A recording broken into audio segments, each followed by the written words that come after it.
Hi everyone, welcome back to my channel. My name is Tiffany. In today's video, we are adding to our 2024 Sampler Blanket Crochet Along project by making square number 10. Now square number 10 is going to be the Waffle Stitch pattern. This is a classic. You may have seen this one before, may have even worked it up in a pattern before.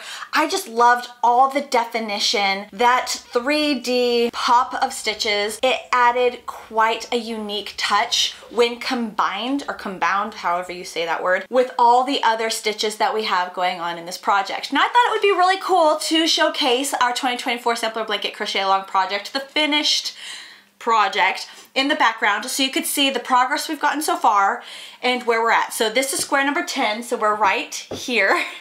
And oh, it's coming along beautifully. I hope you're really enjoying the process. So square number 10, I want to give you a heads up right now that when you are done with this square, I know we want our squares to be about 13 by 13, 13 inches wide, 13 inches long. My finished square at this point is 12 inches wide by 12 inches long. That is okay. If your dimensions are close but not spot on, that's fine. Again, this project is worked up in such a way where there's room for wiggle, there's room for variation. But this square right here that is 12 inches by 12 inches, it stretches. So exact same pattern, exact same stitch, ended up working up right here, and it fits right in. You don't have to worry, it all gels well and it's going to be amazing. It's going to be so beautiful. Right, the pattern for this waffle stitch is going to be located on my website. I actually have a free version on my blog, and I'll make sure that I have a link to that in the description section below for you. So all you have to do is click on that link and it will take you directly to it. Next, let's go over what materials you're going to need to work up this pattern.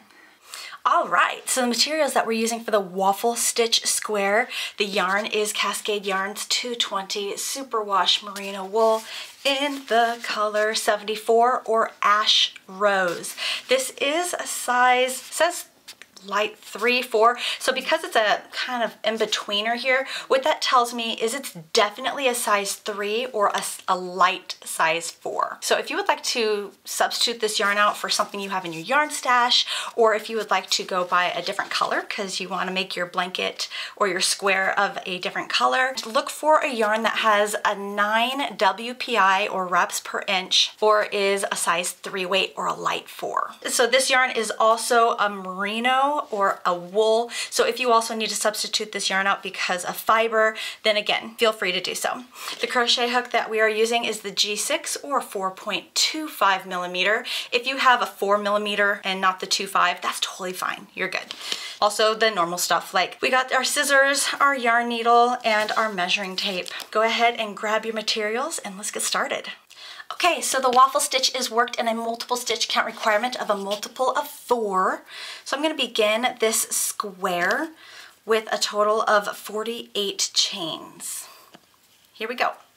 1, 2, 3, 4, 47, and 48. Great. For row 1, we're going to double crochet in the 3rd chain from our crochet hook. 1, 2, 3. The skipped 2 chains does count as our first double crochet stitch. Now for row 1, all we're doing is making 1 double crochet stitch in every chain all the way across. We will end row 1 with a total of 47 double crochet stitches. And that includes the chain 2 that counts as a double crochet.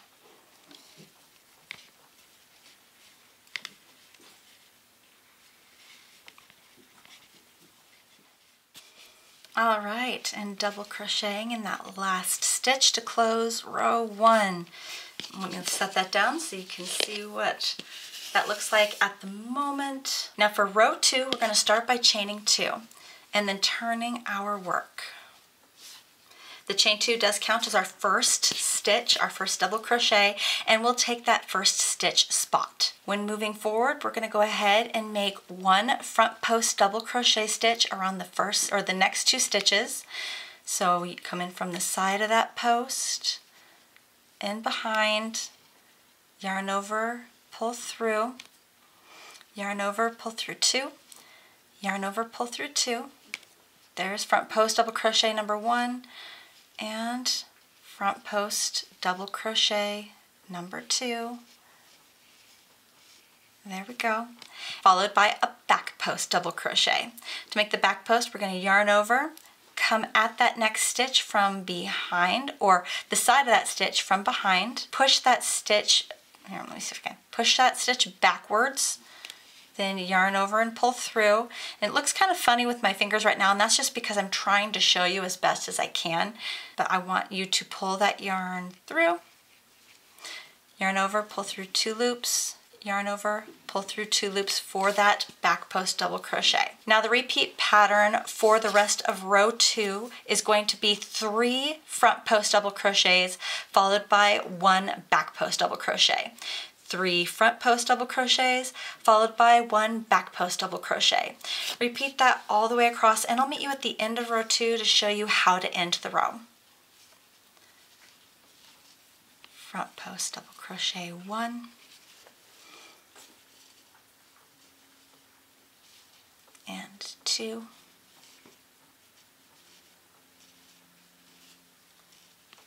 and 3,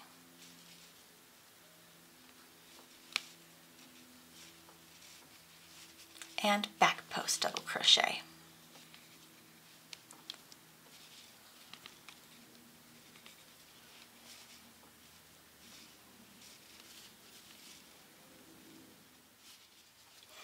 Right, we're at the very end of row 2. So going to back post double crochet followed by 2 front post double crochets to mimic or mirror what we did in the very beginning of the row with just 2 front posts. And then to end the row, we're going to double crochet in the second chain of that skipped chain 2 we made. That counts as a stitch. And that's going to help us to make a very straight side.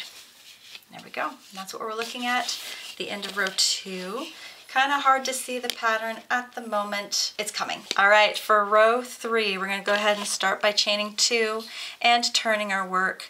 That chain 2 counts as a stitch and takes that first stitch spot, double crochet stitch on top of each back post, and front post double crochet around the front post. So working off this stitch, again, the first stitch is taken by that chain 2. So double crochet in the next 2 back posts. And then front post double crochet around the front post. So yarn over, kind of sweep right under it to yarn over and pull that yarn through. Then yarn over, pull through 2, yarn over, pull through 2.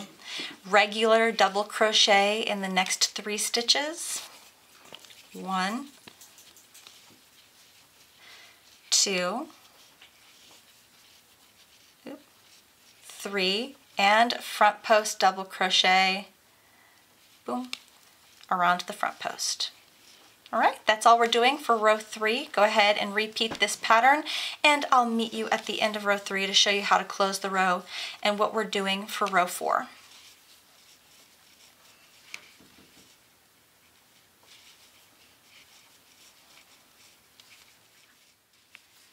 Finishing up row 3 here, making a double crochet stitch in the last 2 back post double crochet stitches, and then our last stitch is going to be a double crochet in the second chain of that beginning chain 2 from the row below.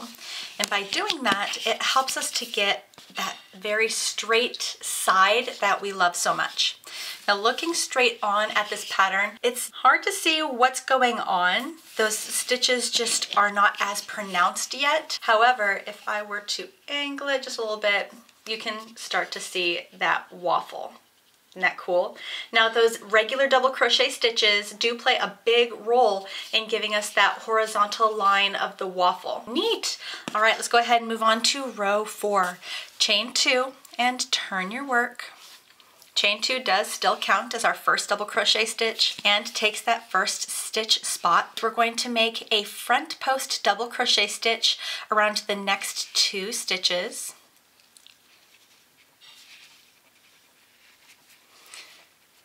Front post double crochet 1, front post double crochet 2, and then back post double crochet around the back post. So we're going to yarn over, take our crochet hook, and just, again, from the back to the front of that stitch, and push it back, yarn over, pull that yarn, oop, I dropped it.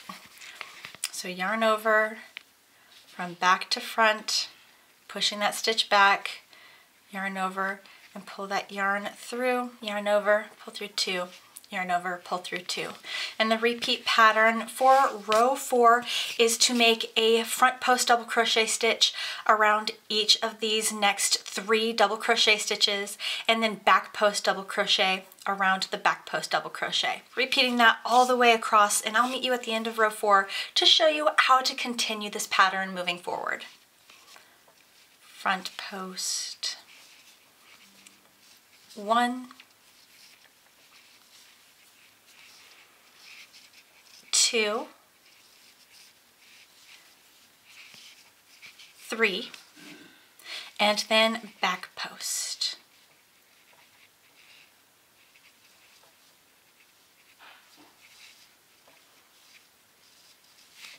There we go.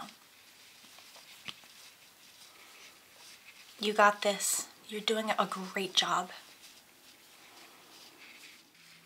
All right, we've made it to the end of row 4, so we're going to front post double crochet around the next 2 stitches. Again, remembering that the beginning and end of the row only have 2 front post stitches. And ending the row by double crocheting in the second chain of that beginning chain 2 from the row below, giving us that straight side. Very cool.